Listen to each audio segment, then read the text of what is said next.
Hello everyone, my name is Shamsumudip and I'm the ALS instructor here at Aspirix. So, information matching এর যে কথাটা আমি আগের ভিডিওতে বলছি সেখানে এমন হয় কখনো নাম থাকে, আমরা নামের পার্টটা আগের ভিডিওতে দেখেছি, কখনো কোনো জিনিসের নাম থাকে বা কোনো কাজের নাম থাকে।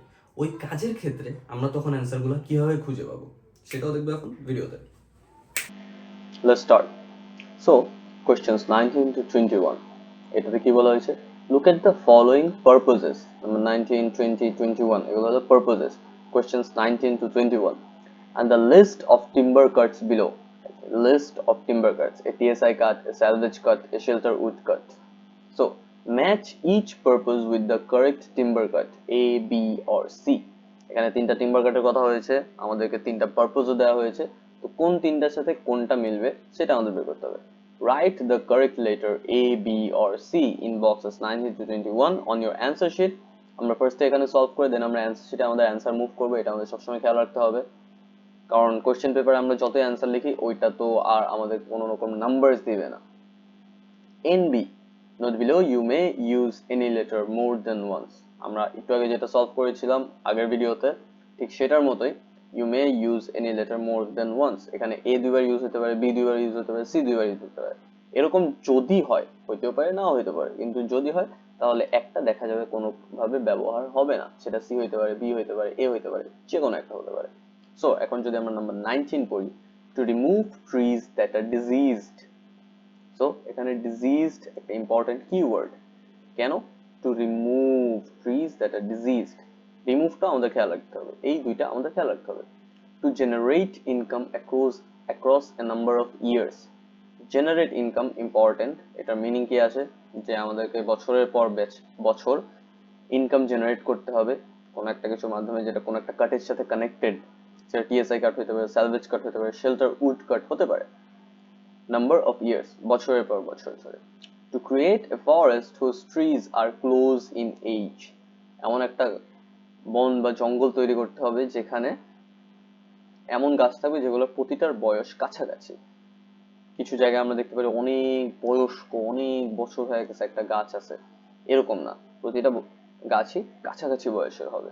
এমন একটা ফরেস্ট ক্রিয়েট করার চেষ্টা যে কোনো একটা কাটের মাধ্যমে। সো এখানে আমরা যেটা দেখতে পাই TSI cut, salvage cut, shelter would cut.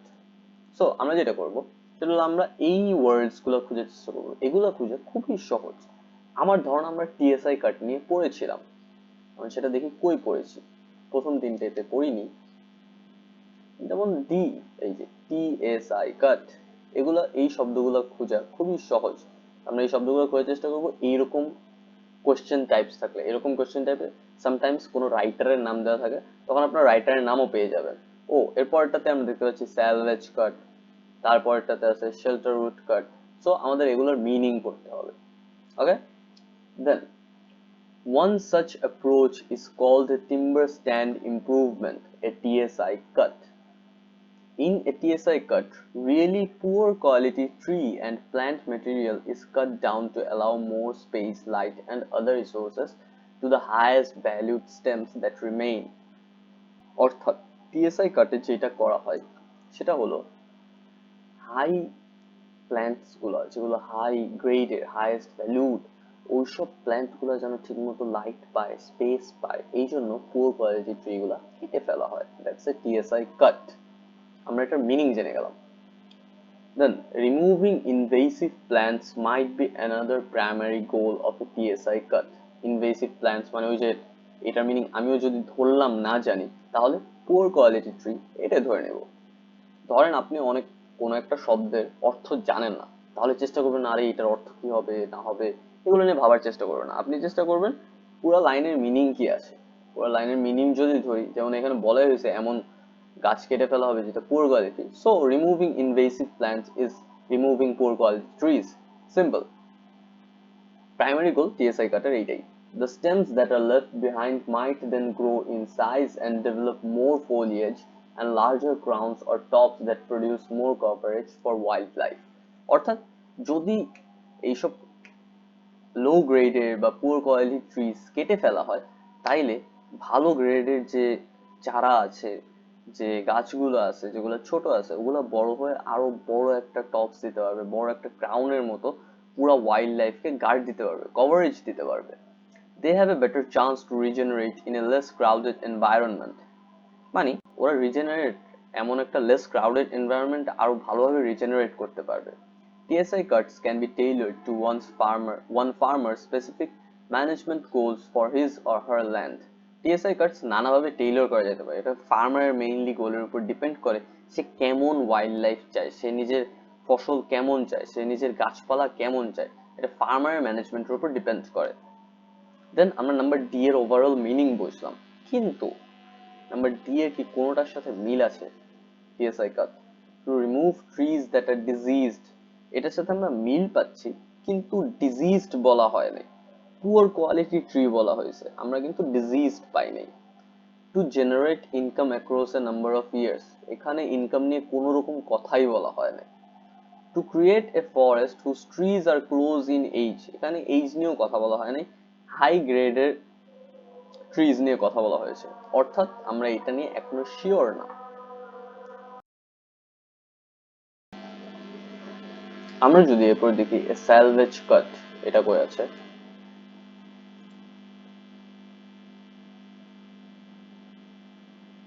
Another approach that might yield a high amount of low use wood is a salvage cut. অর্থাৎ আরেকটা অ্যাপ্রোচ যেটা high amount of low use wood দিতে পারবে, উৎপাদন করতে হবে, সেটা হলো salvage cut. With the many pests and pathogens visiting forest including hemlock, ওই যে ইনসেক্টস গুলোর নাম, to name just a few, it is important to remember that those working in the forest can help ease these issues through cutting procedures. These types of cut reduce the number of sick trees, diseases সাথে আমরা মিল পেয়ে গেছি, and sick to manage the future spread of a pest problem. অর্থাৎ ইনসেক্টসের বেশি problem হলে কি করতে হয়? They live vigorous trees that have stayed healthy enough to survive the outbreak. So, to remove trees that are diseased, আমরা salvage কাটের এটার meaning পেয়ে গেছি। অর্থাৎ 19 এর অ্যান্সার হলো বি। যখন আপনি একটা অ্যান্সার পেয়ে যাবেন ডিজিজের সাথে মিলে গেছে, তখন আপনি চেষ্টা করবেন না আরো বেশি ঘোরাফেরা করার। আমরা এটা পুরাটা পড়ে গেছি, ইনকাম জেনারেট করার কথা হয় নাই, ক্লোজ ইন এজ এমন গাছের কথা বলা হয় নাই। অর্থাৎ নাম্বার 20 আর 21 এর অ্যান্সার হবে শেল্টার উড কাট। আপনার এইটার জন্য কষ্ট করে শেল্টার উড কাট নিয়ে অনেক পড়াও লাগবে না, কারণ আপনি অলরেডি টিএসআই কাট পড়ে ফেলেছেন, স্যালভেজ কাটও পড়ে ফেলেছেন। শেল্টার উড কাট শুধুমাত্র বাকি, অর্থাৎ to generate income across a number of years, to create a forest whose trees are close in age, এই দুইটার অ্যান্সার হবে স্যালভেজ কাট আর শেল্টার উড কাট। আপনাদের মনে হতে পারে এত সহজে কেন অ্যান্সার বলে দিচ্ছি, কেন হয়ে যাবে, কিন্তু চেষ্টা করতে হবে যত সহজে তত ফাস্ট অ্যান্সার করা যায়। সো কষ্ট করে স্যালভেজ কাট আর শেল্টার উড কাট পড়তে হবে না। আপনাদের যদি নিজেদের ইচ্ছা করে পড়তে, তাহলে আপনারা পড়তে পারেন, কিন্তু লাস্টের অ্যান্সার হবে শেল্টার উড কাট, খুবই easily. Number C is the answer of 20 and 21, number B is the answer of 19। Thank you.